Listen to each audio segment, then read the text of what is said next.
प्रिय भाई बहनों, आज हम सभी इस वीडियो में कक्षा अष्टम नागरिक शास्त्र के अंतर्गत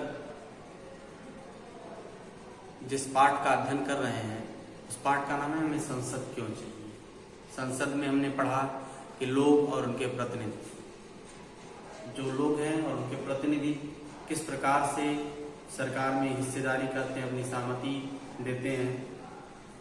ठीक, तो व्यक्ति को जिस टॉपिक से हम लोग अपनी बात खत्म किए थे, व्यक्ति सरकार को अपनी मंजूरी कैसे देता है।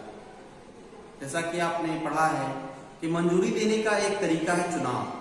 मंजूरी देने का एक तरीका है चुनाव। लोग संसद के लिए अपने प्रतिनिधियों का चुनाव करते हैं। इन्हीं निर्वाचित प्रतिनिधियों में से एक समूह सरकार बनाता है। सभी लोग तो सरकार नहीं बनाते हैं, लेकिन जिसका बहुमत होता है वह क्या होता है, सरकार बनाता है। जनता द्वारा चुने गए सभी प्रतिनिधियों के इस समूह को ही संसद कहा जाता है। जो लोग, जिन प्रतिनिधियों को हम चुनते हैं, इन्हीं के समूह को संसद कहते हैं। यह संसद सरकार को नियंत्रित करती है और उसका मार्गदर्शन भी करती है। इस लिहाज से हम देखें तो इस लिहाज से अपने निर्वाचित प्रतिनिधियों के माध्यम से लोग ही सरकार बनाते हैं और उस पर नियंत्रण रखते हैं, जिसको कहते हैं प्रतिनिधित्व। प्रतिनिधित्व का यह विचार कक्षा 6 और 7 की सामाजिक एवं राजनीतिक जीवन पाठ्यपुस्तकों का एक महत्वपूर्ण विषय भी था, आपने पढ़ा होगा। आप इस बात से पहले ही परिचित हैं कि सरकार के विभिन्न स्तरों पर प्रतिनिधियों का चुनाव किस तरह किया जाता है। अपने प्रतिनिधि का चुनाव हम कैसे करते हैं, तो इसके बारे में हम ये चर्चा करते हैं कि किस प्रकार से किया जाता है। आप देखते होंगे कि विधायक, जिसको हम कहते हैं एमएलए क्या होता है, मेंबर ऑफ लेजिस्लेटिव असेंबली का एक मेंबर होता है जो विधायिका में जा करके हमारी बातों को रखता है। इसका चुनाव कैसे किया जाता है। आप विधायिका का चुनाव अपने वोट के माध्यम से करते हैं। वह एक राजनीतिक दल का व्यक्ति होता है और जिस राजनीतिक दल को आप चाहते हैं या ऐसा लगता है कि हमारे समाज का प्रतिनिधित्व कर सकता है, तो आप उसको अपने माध्यम से वोट करते हैं और वह जाकर के प्रतिनिधि अपनी विधायिका में आपसे संबंधित, आपके न्याय के लिए, आपके लिए वह क्या करता है, कानूनों का या नियमों का के निर्माण में सहभागी बनता है। राज्य विधानसभा और संसद, जिसको हम लोकसभा कहते हैं, उसके बीच में क्या फर्क होते हैं। राज्य विधानसभा एक राज्य के अंतर्गत, एक विधायिका के अंतर्गत चुना गया प्रतिनिधि होता है। संसद यानी मेंबर ऑफ पार्लियामेंट, जिसको हम कहते हैं लोकसभा का सदस्य, वह भी हमारे द्वारा ही चुना जाता है। लेकिन इनके जो निर्वाचन क्षेत्र होते हैं वो अलग अलग होते हैं। विधायिका का क्षेत्र जो होता है, विधायक का, वो क्या होता है, वह छोटा होता है, वह कम लोगों के द्वारा चुना जाता है। लेकिन जो मेंबर ऑफ पार्लियामेंट होता है, संसद होता है, और संसद उसका निर्वाचन क्षेत्र अधिक बड़ा होता है। उसमें जो निर्वाचित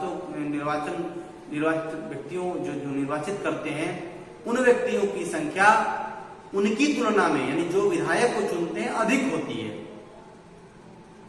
ये फर्क, एक बेसिक फर्क होता है इसमें कि हम अपने प्रतिनिधियों का चुनाव किस प्रकार से करते हैं।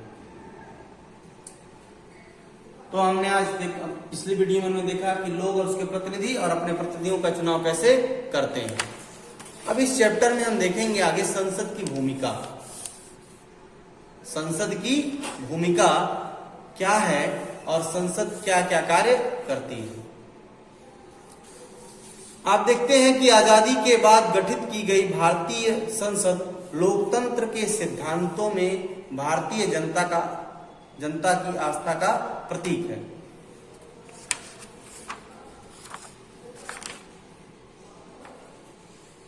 अब ये प्रतीक किस प्रकार से है। ये सिद्धांत है कि निर्णय प्रक्रिया में जनता की हिस्सेदारी और सहमति पर आधारित शासन। ये सिद्धांत है किसका, कि निर्णय की प्रक्रिया में जनता की हिस्सेदारी, यानी कि यदि कोई कार्य आप करते हैं, उस कार्य में जनता की भागीदारी। या जो फैसला लेते हैं आप, जो कानून बनाते हैं आप, उसमें जनता की भागीदारी।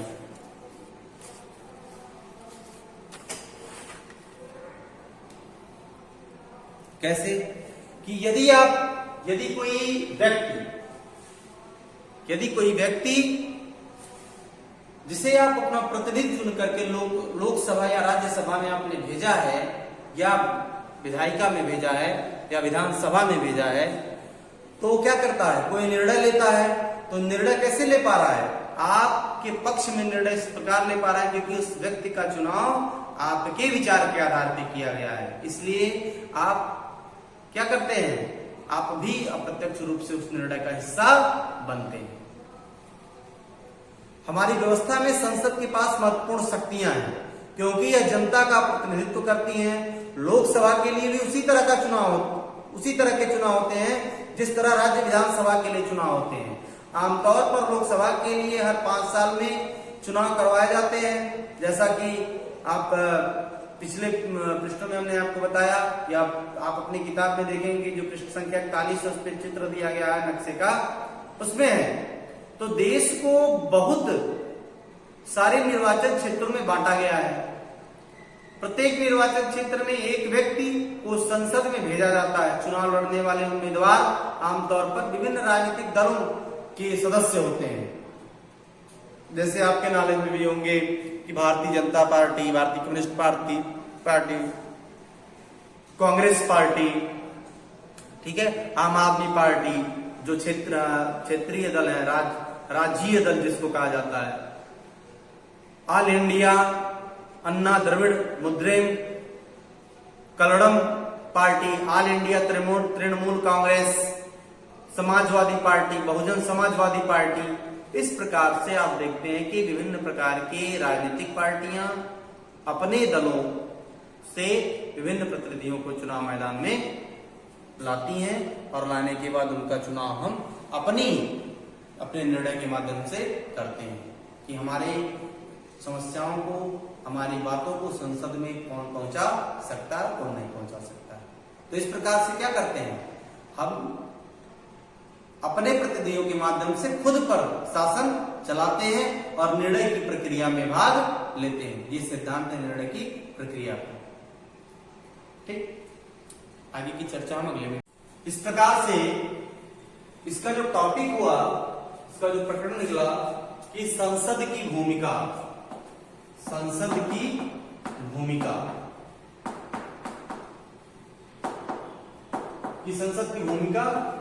क्या है। संसद की भूमिका क्या है कि हम अपने ही निर्णय को